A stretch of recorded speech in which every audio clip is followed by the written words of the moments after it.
Portanto, vós orareis assim: Pai nosso que está nos céus, santificado seja o teu nome.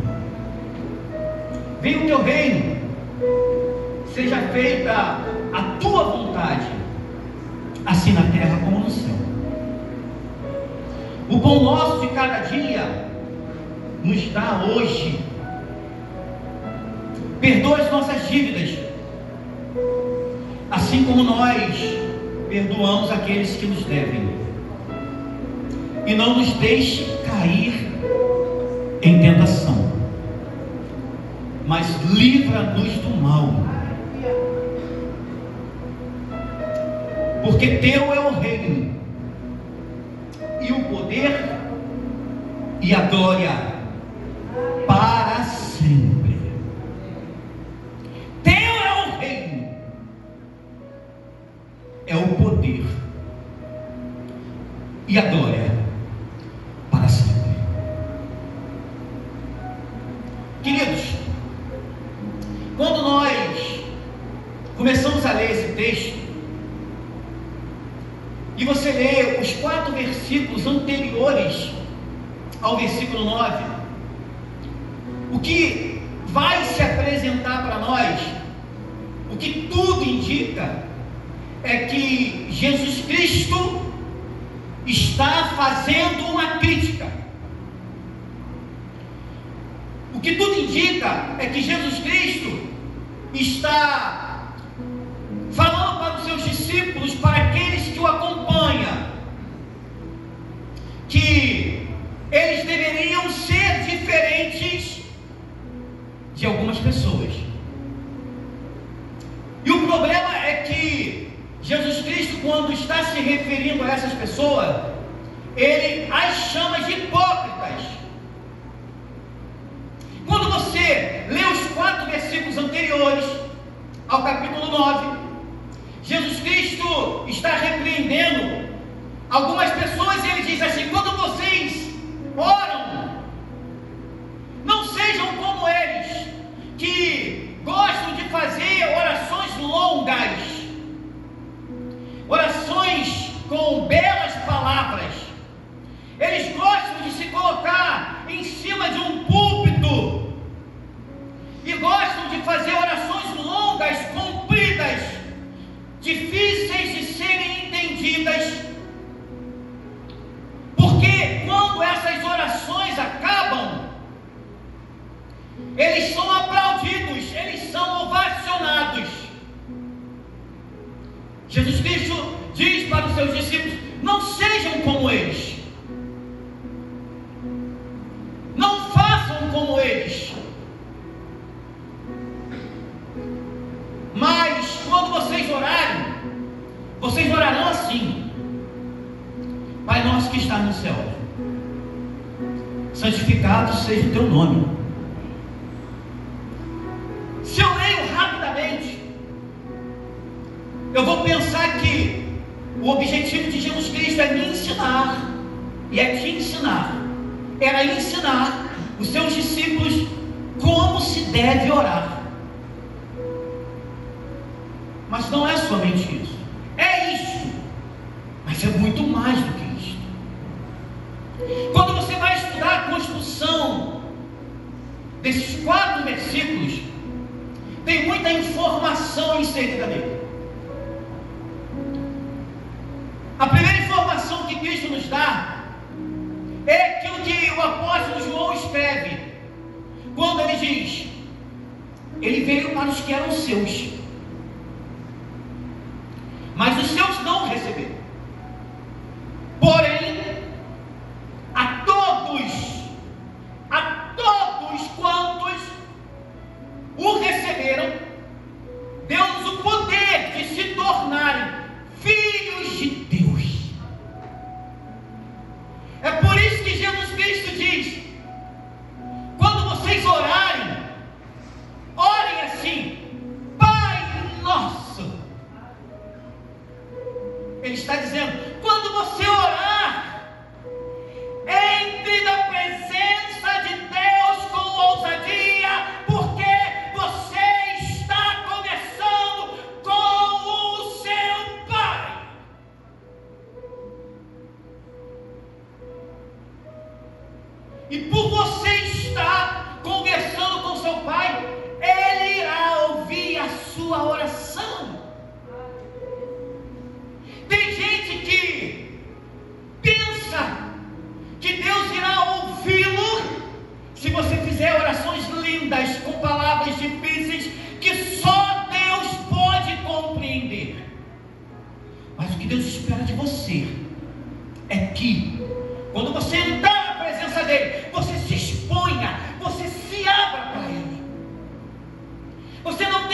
medo de dizer para Deus aquilo que você está sentindo no seu coração. Porque o salmista escreveu que ainda antes que as palavras nasçam no nosso coração, Ele já sabe o que nós iremos dizer. Por isto, se você tentar passar para Deus uma informação que não seja a verdade daquilo que você está sentindo no seu coração, é bem possível que Deus olhe para você e diga: hipócrita.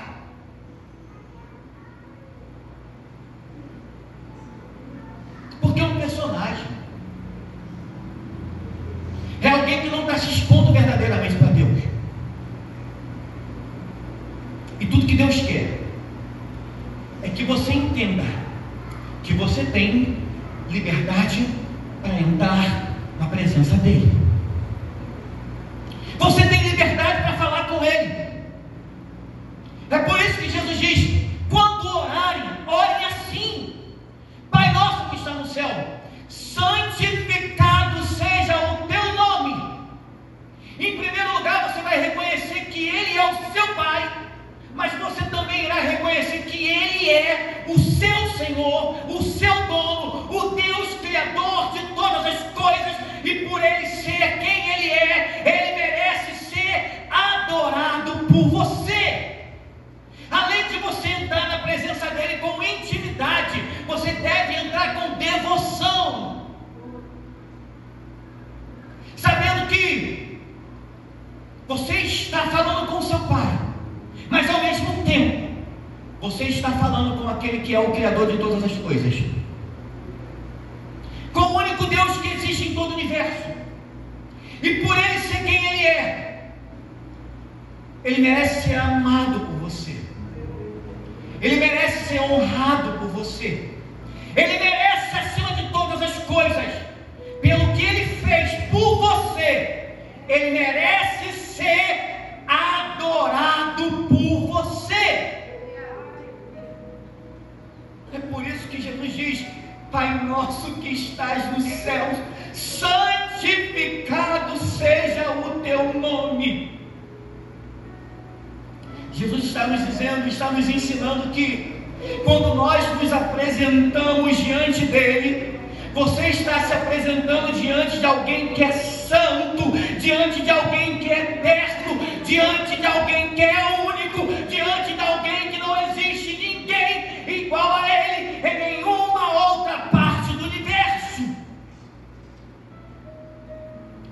Você não está se apresentando diante de qualquer pessoa,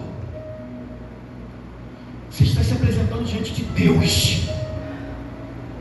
E para se apresentar diante de Deus, tudo que Ele espera de você é a verdade, é a sinceridade do seu coração, é você estar numa condição em que o que está acontecendo na tua vida está te machucando, está doendo. Talvez você esteja enfrentando um momento mais crítico, mais complicado da sua existência. Talvez você esteja passando por um problema conjugal. Talvez você tenha um filho que esteja envolvido com as drogas. Talvez você tenha um filho, uma filha que esteja envolvido com a prostituição. Talvez você tenha um filho que esteja envolvido com falsas amizades. Mas você tem que se aproximar de Deus e dizer: Senhor, eu estou atravessando um momento muito complicado da minha vida, mas com tudo isso eu sei que todas as coisas estão patentes aos teus olhos, e nenhuma das promessas que o Senhor me fez cairá por terra, porque o Senhor é o Senhor dos senhores. Aleluia! Glória a Deus. Pai nosso que está no céu, santificado seja o teu nome, Senhor. Aí Jesus Cristo diz assim: venha a nós o teu reino, seja feita a tua vontade, assim na terra como é no céu. A Bíblia diz que o mundo no qual nós estamos vivendo já está numa Bíblia diz que o príncipe deste mundo cegou o entendimento das pessoas para que não lhes resplandeça a glória de Deus. Então, por que Cristo diz: venha a nós o teu reino, seja feita a tua vontade, assim na terra como é no céu? Cristo está dizendo: no céu, aonde é a habitação de Deus, a vontade de Deus já é feita. No céu, aonde Deus mora, a justiça reina, a equidade reina. Aí Jesus Cristo diz: seja feita a tua vontade na terra como ela já é no céu. Mas quando você olha para o mundo, a certeza que nós temos, a convicção que nós temos é que no mundo a vontade de Deus não é feita. Porque a cada dia que passa, o mundo vai de mal a pior. E não se assuste, não irá melhorar. A tendência é que piore cada vez mais. Mas Cristo está dizendo: seja feita a tua vontade na terra como ela é feita no céu. Esse versículo, ele tem um texto paralelo.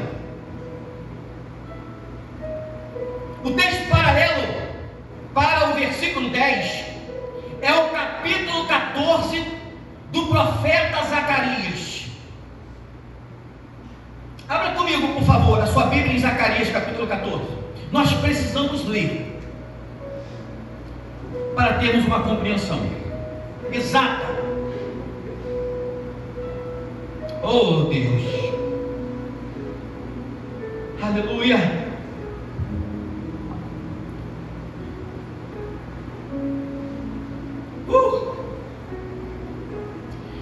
Capítulo 14. Eu quero ler com vocês o verso 3 e o verso 4. E depois nós vamos ler do verso 17 ao verso 19. Está escrito assim: o mesmo Senhor sairá e pelejará contra as nações, como no dia em que pelejou no dia da batalha.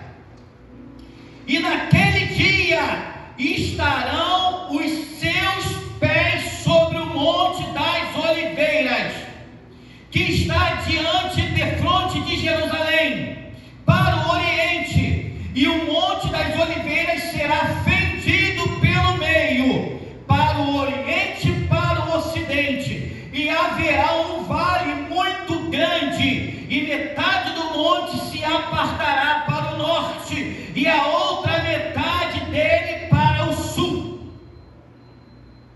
O profeta Zacarias está dizendo o seguinte: vai haver um momento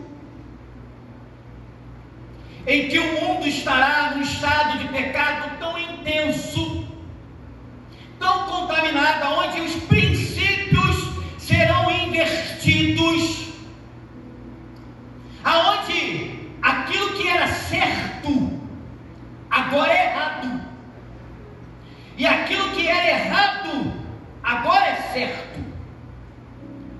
Os valores serão transformados. Para mim, para pessoas da minha idade, com 50 anos, é assustador viver o momento que nós estamos vivendo.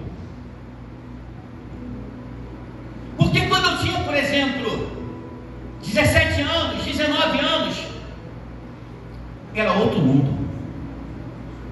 Era outro mundo. Ai de mim,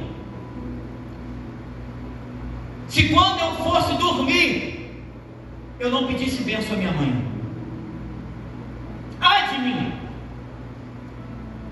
Hoje, os jovens falam com os pais como se eles fossem amigos de rua.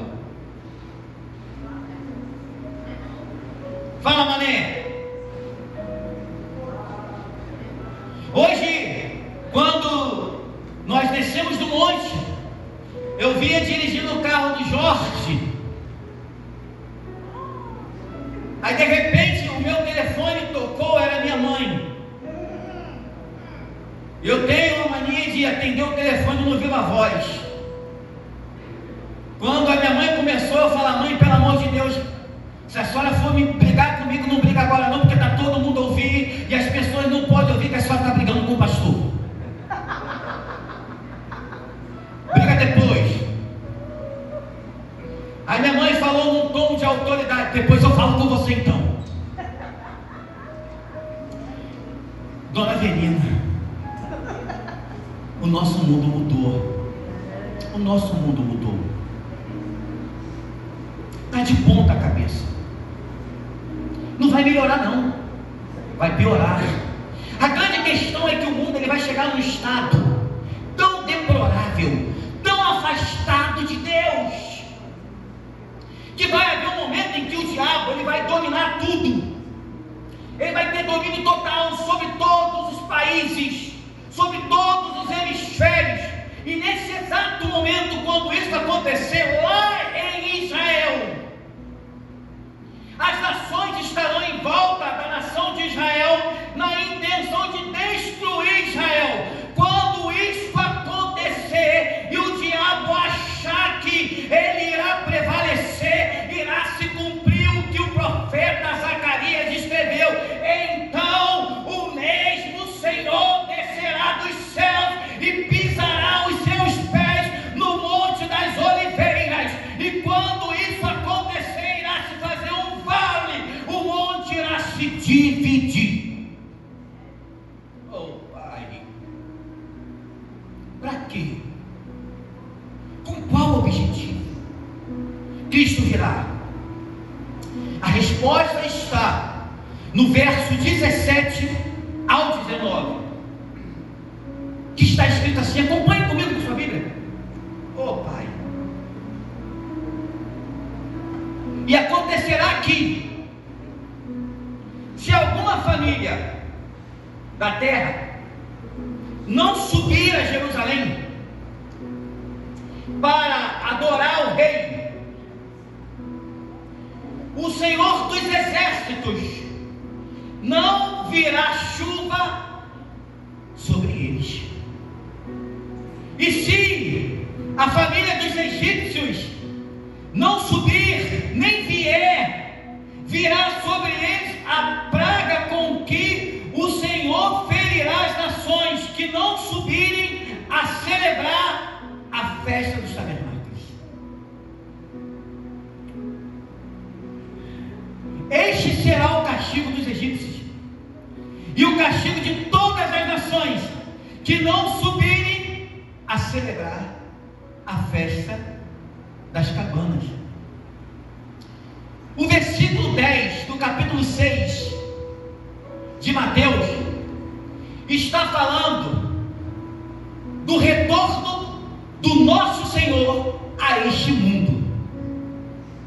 Quando isso aqui acontecer, você não estará mais aqui, porque em você irá se cumprir aquilo que Paulo escreveu na primeira carta aos Coríntios, capítulo 15: e o mesmo Senhor descerá dos céus com som de alarido e trombeta. E quando isto acontecer, importa que aquilo que é corruptível se revista de incorruptibilidade. Aleluia. Quando o capítulo 14 do profeta Zacarias se cumprir, eu quero crer que todos nós que estamos aqui nessa noite seremos transformados no arrebatamento da igreja. Todos nós. A grande questão é que foi o que o evangelista Leandro Lírio falou ontem aqui. O problema é que tem tanta gente dentro da igreja achando que é trigo, mas é joio. Parece que é trigo, mas não é trigo. Por que não é trigo? Porque se você for trigo, ainda que este mundo esteja completamente corrompido pelo mal, o seu padrão de vida é o padrão daquilo que já acontece nos céus. Porque embora você viva aqui, você não pertence a esse mundo. Você é um cidadão do reino de Deus. E se você é um cidadão do reino de Deus, você é diferente. Você fala diferente. Você pensa diferente. Você age diferente. Não importa aonde você está. Não importa se o lugar onde você está é um lugar que está completamente dominado pelo mal. Se você é um cidadão do reino dos céus, você muda aquele ambiente. Você muda a sua família. Você muda o ambiente do seu trabalho. Porque você não é desse mundo. Embora o capítulo 10 não vá se cumprir agora, você já pertence àquela realidade. E se você pertence àquela realidade, você já vive uma vida de acordo com o padrão daquilo que Deus estabelece que é certo.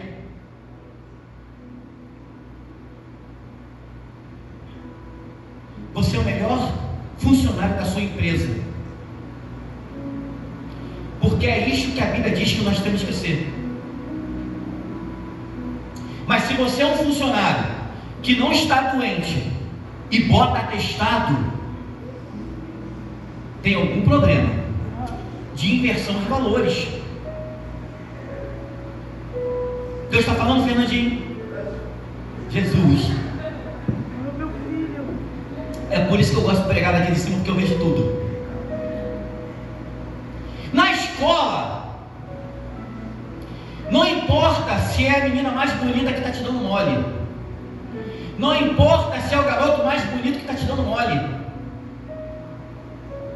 E pode ser que você nem mereça a menina mais bonita, porque você não é o garoto mais bonito. Mas o diabo é sagaz. O diabo não bota qualquer coisa pra gente, não. Ele vai botar um trubo para te dar mole. Quem vai?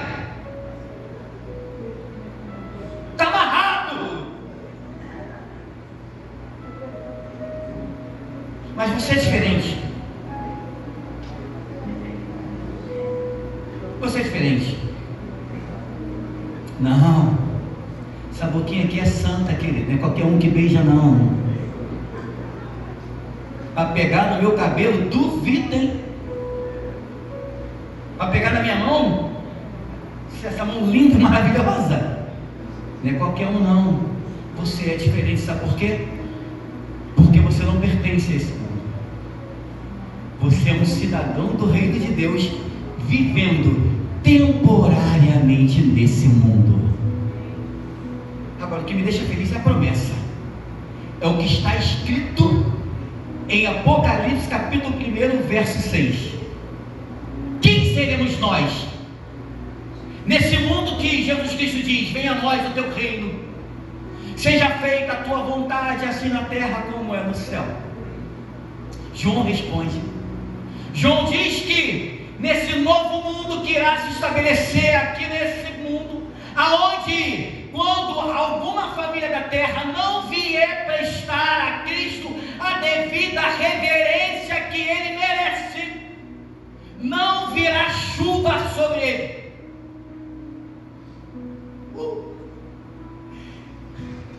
Quando eu leio isso, é mais um paradoxo que cai por terra. Tem gente, muita gente dentro da igreja, achando que Deus é democrático, que Deus está preocupado com a minha opinião. Deus me ama. Quando o seu pai briga com você, quando a sua mãe briga com você, quando ele chama a sua atenção, quando ela chama a sua atenção, você fala bem, você tinha que ser igual a Deus, porque Deus respeita a minha opinião. Aí quando você vai para a Bíblia, esse mesmo Deus diz: se alguma família da terra não vier a Jerusalém para prestar a mim a devida honra que eu mereço, porque eu sou o que sou, não choverá naquele lugar. Mandarei pragas sobre aquele lugar. Querido, deixa eu te falar uma coisa: o reino de Deus não é um reino democrático. O reino de Deus é um reino teocrático e é um reino monárquico. É um reino onde Deus reina porque Ele é Senhor, e é um reino aonde Ele reina porque Ele é o Deus dos deuses. Aleluia! É o que nós falamos aqui. Você é de Cristo? Você é de Cristo? Esqueça a ideia de livre-arbítrio. Agora, se você ainda é o Senhor da sua vida, você não é de Cristo. Se você sabe o que é o certo a fazer, mas você continua escolhendo aquilo que é errado, Deus ainda não é o Senhor da sua vida. Ainda não é. Você pode até estar aqui, você pode até dançar quando o ministro de louvor toca as músicas de celebração, você pode até dar uma oferta, dar o dízimo, mas nada disto vai fazer você participar daquele grande dia. Você só irá participar quando você entender que Deus é Senhor sobre todas as nossas vontades. Sabe o que é isso?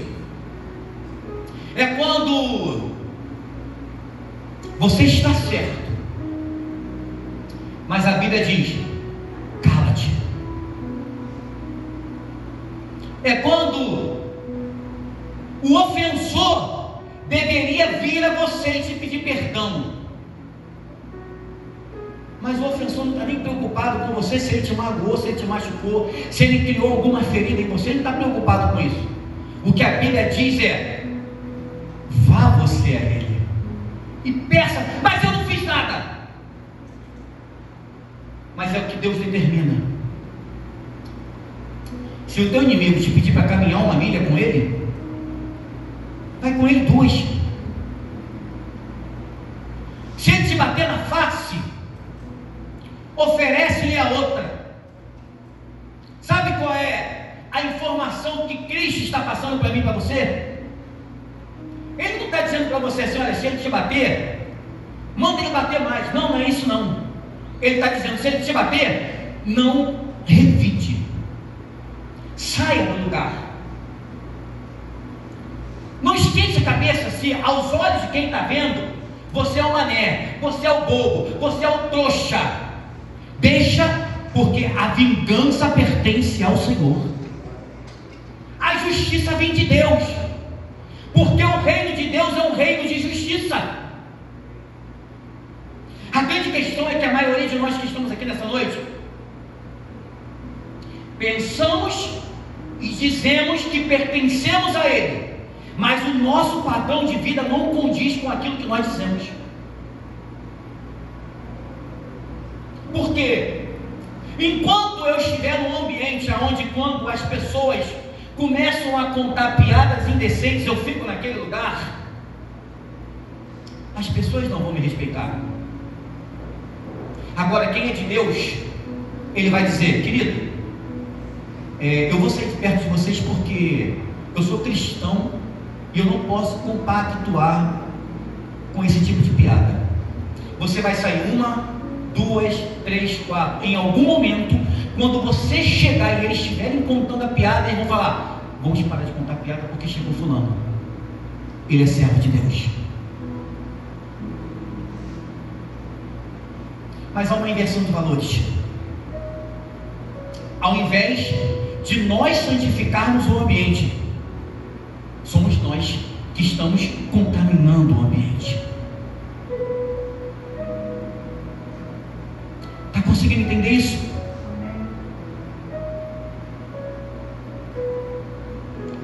Aí quando você não consegue equilibrar isso na tua vida, não se cumpre aquilo que está escrito no verso 11, quando Jesus diz assim: o pão nosso de cada dia nos dá hoje.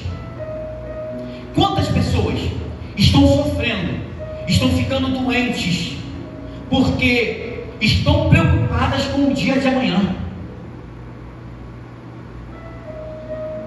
Quando Cristo diz para você: fique preocupado com o que você tem que comer hoje, porque o amanhã pertence a Deus.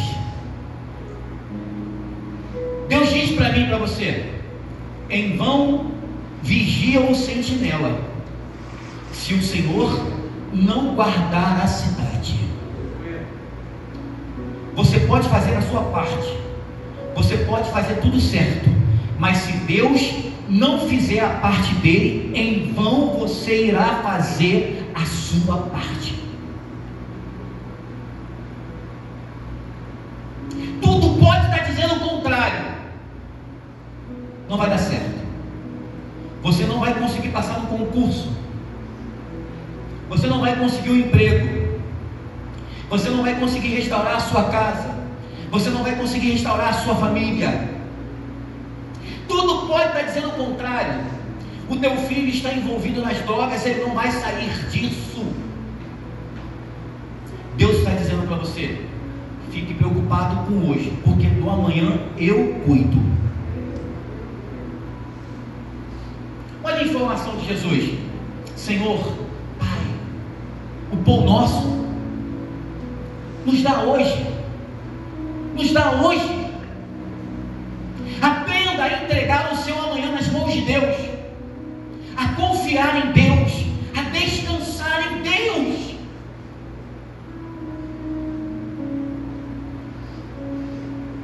Porque Deus, ele vai despertar em você a fé. E o que é a fé? A fé é o firme fundamento das coisas que se esperam, mas que não se veem.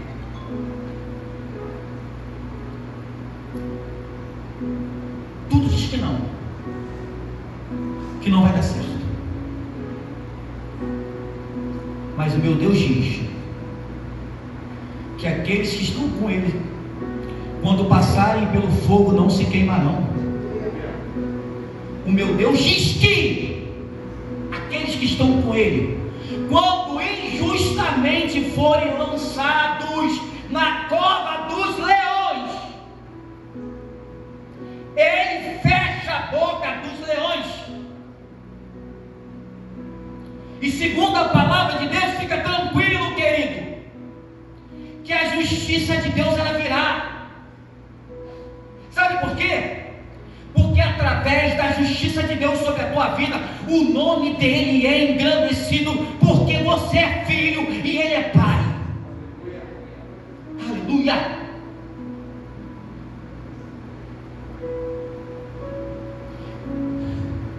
Está vendo como é que Cristo, ele quer nos ensinar a lidar com as intempéries da vida? Cristo está dizendo para mim, para você: não se preocupe com amanhã, viva o hoje. Quantas pessoas não estão vivendo hoje porque elas estão presas no amanhã? E porque existe a incerteza do amanhã, o medo não me deixa viver o hoje. Aí você perde momentos com a sua família, com os seus filhos, com a sua esposa, com os seus amigos, na sua igreja, porque o amanhã te tormenta.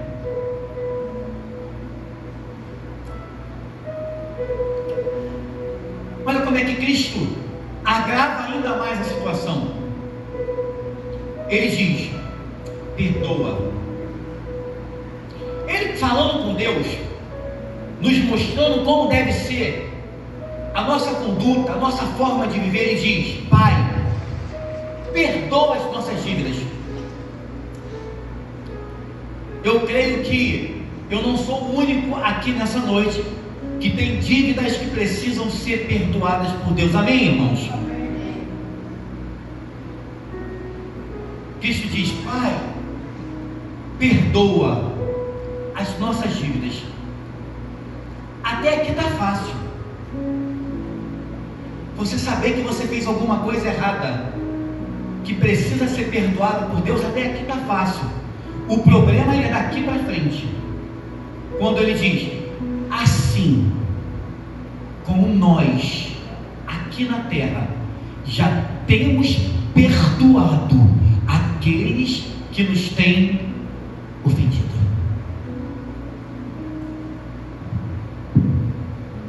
Ele não machucou você, Carlos, ele me machucou.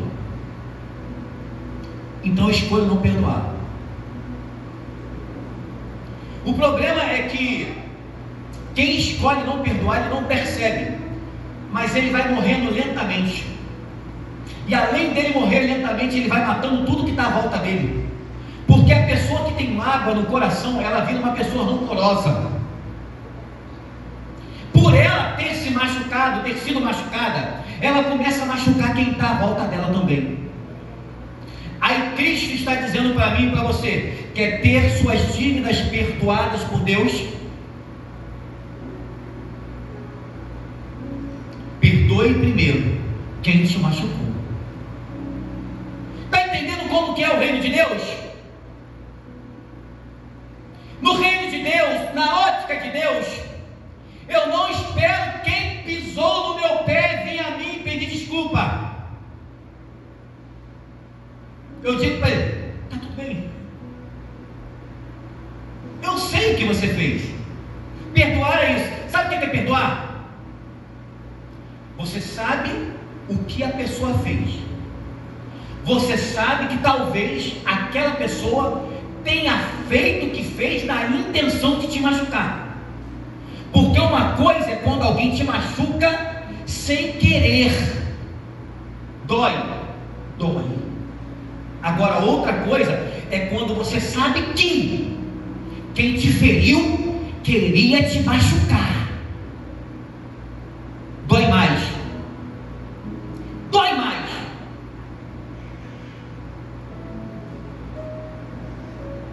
Exemplo: eu estava na aula quando o professor começou a falar de um avô. Teve uma menina, e quando essa menina ainda era jovem, ela ficava na casa dos avós. Em dado dia, o avô daquela menina violentou a própria neta.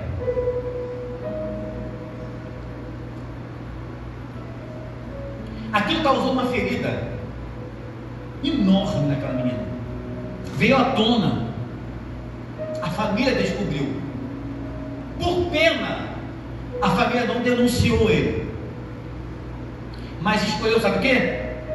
Matar ele, abandonando ele. Era o casamento daquela menina. E a família disse: você não vai. Você não vai. Sabe o que é escolher perdoar alguém? Talvez seja o que eu sinto quando eu penso no meu pai paterno. Quando eu oro, porque eu oro a Deus, eu peço para Deus. Nas minhas orações, eu digo assim: Senhor, eu sei que o Senhor é meu pai, mas eu gostaria muito de conhecer o meu pai antes dele morrer. Muito. Se ele estiver vivo, Deus, cria alguma situação onde a gente consiga se encontrar. Aí eu digo para Deus: Senhor, se esse dia acontecer, eu vou chegar para o meu pai e vou dizer: pai, onde você estava? Eu estou com 50 anos. Eu poderia falar e pensar: esse cara não vale nada, esse cara não me quis, nunca me amou, eu fui um erro, eu fui um acidente. Eu escolho não pensar isso, escolho sonhar com um momento aonde eu possa dar um abraço no meu pai antes dele morrer. Cristo está dizendo para mim e para você: perdoa as nossas dívidas, assim como nós já temos perdoado aquele que nos tem ofendido. Cristo está dizendo isso para quem, irmãos? É para ímpios? É para quem está lá fora? É para quem não está nem aí preocupado em saber quem é Deus, se Deus existe, se Ele é Senhor ou não é? Não, não. Naquele momento, quando Cristo está falando isso, Ele está reunido com seus discípulos. Cristo quer passar princípios para aqueles que para Ele são importantes. Nessa noite, Cristo está dizendo para mim e para você: você precisa entender o seu lugar nesse mundo. Você precisa entender quem você é nesse mundo. Você não é qualquer pessoa. Você não é o ponto fraco de Deus, não, igual o David Leonardo falou, tá? Diz que Deus tem ponto fraco. Não, Deus não tem ponto fraco, não. Você é aquele em quem Deus disse: façamos o ser humano, o homem e a mulher, segundo a nossa imagem e a nossa semelhança. Uma vez Jones fez uma ilustração aqui em cima que eu amei. Quando Jesus e Pedro estão entrando em Jerusalém, algumas pessoas chegam para Pedro e dizem assim: o vosso mestre não paga imposto?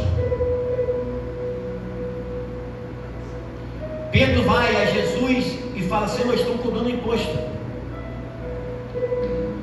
Jesus diz para Pedro: Pedro, pega o anzol, pega a vara de pesca, vai no mar, lança a vara, e quando você tirar o primeiro peixe, você vai abrir a boca do peixe, tem um denário na boca do peixe, e paga pelo nosso imposto. Mas Pedro, insatisfeito, ele diz para Jesus: Senhor, a gente precisa pagar imposto?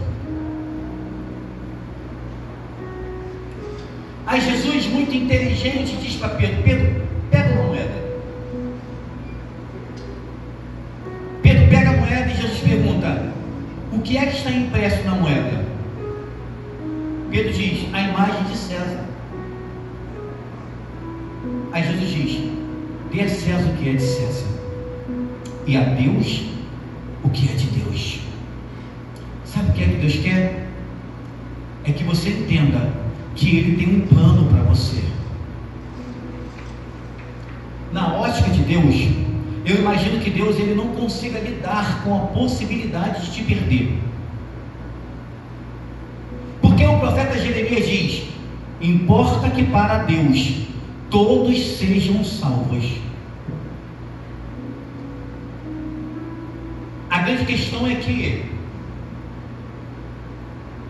o caminho é estreito e apertado, e nesse caminho Cristo não pega na sua mão e te leva, não. Você precisa escolher entrar sozinho e caminhar por Ele sozinho. Você precisa escolher, dizer: eu quero ser diferente. Eu quero ser o melhor pai do mundo, a melhor mãe do mundo. Eu quero ser o melhor esposo do mundo, a melhor esposa do mundo. Eu quero ser o melhor filho do mundo. É por isso que toda vez que eu vou dar um abraço na Ariane, eu falo para ela assim: você está obedecendo sua mãe? Você cumpriu com as suas tarefas do lar essa semana?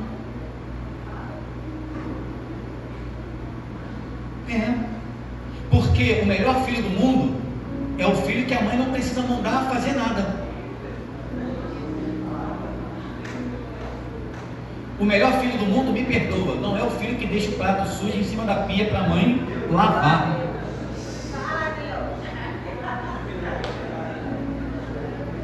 A melhor filha do mundo não é a filha que a mãe trabalha e ela acha que a mãe tem que chegar em casa para cuidar da casa e para fazer janta.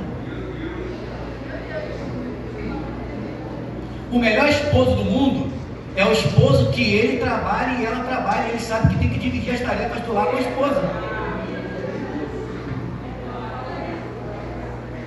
A melhor esposa do mundo, todo mundo tem que apanhar um pouquinho.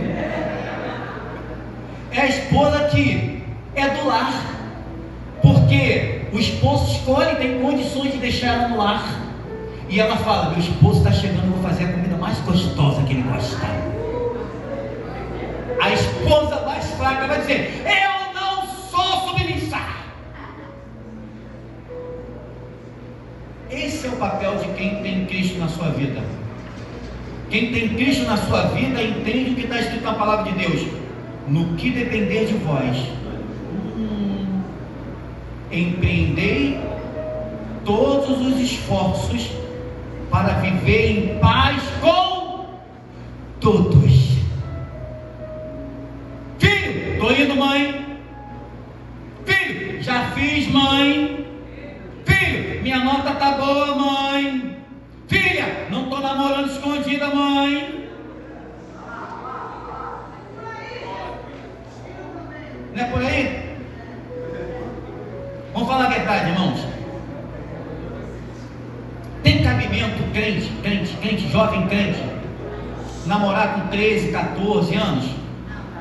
Fala a verdade, irmãos. Tem. E quando começar a namorar? Porque o cara é mais bonitinho da igreja, mas é mais preguiçoso. Acorda 1h da tarde, todo dia. É o pior na sala de aula. Não gosta de estudar, não gosta de trabalhar. Se fosse meu filho, eu ia dizer: vagabundo.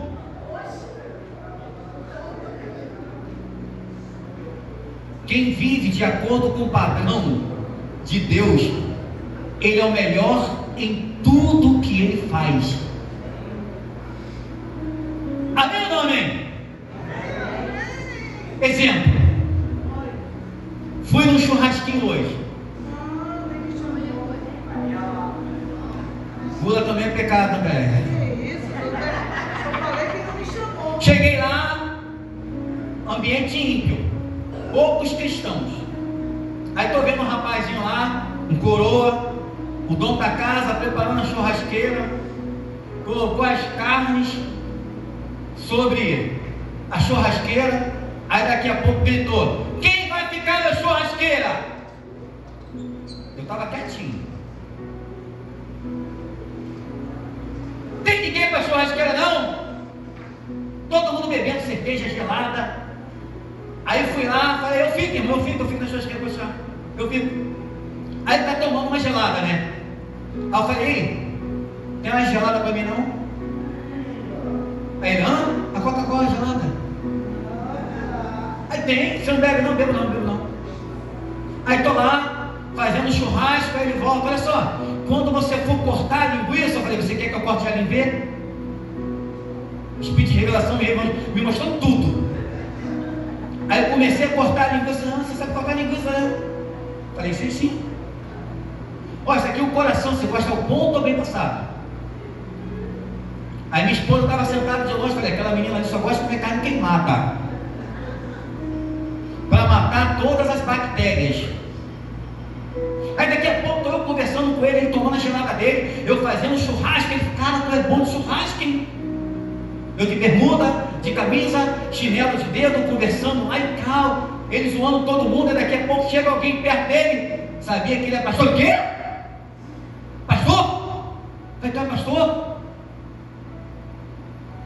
Falei, sou. Mas por que tu não falou nada? Precisa falar? Precisa falar? Quando nós entendemos quem nós somos, nós mudamos o ambiente. Aí no final, fui fazer uma oração pela sobrinha da minha esposa. Ele veio e me deu um abraço. Obrigado pelas palavras. Você, além de fazer um churrasco muito bom, você ora bem também. Quando você vai voltar? Quando tu vai voltar? Eu falei, amanhã, só você me chamar. A gente muda o ambiente, sabe por quê, irmãos? Pessoas que são cheias de Deus, elas mudam o ambiente. Pode dar um inferno no ambiente, mas quando tu pisa naquele lugar, tu é um cidadão do reino dos céus. Não tem capeta que fique naquele lugar, não tem demônio que fique naquele ambiente, porque você é cheio da presença de Deus. O mundo pode estar entregue ao mal, mas o que vive dentro de você tem poder para mudar todas as atmosferas do mundo. Todas! Se coloque de pé em nome de Jesus.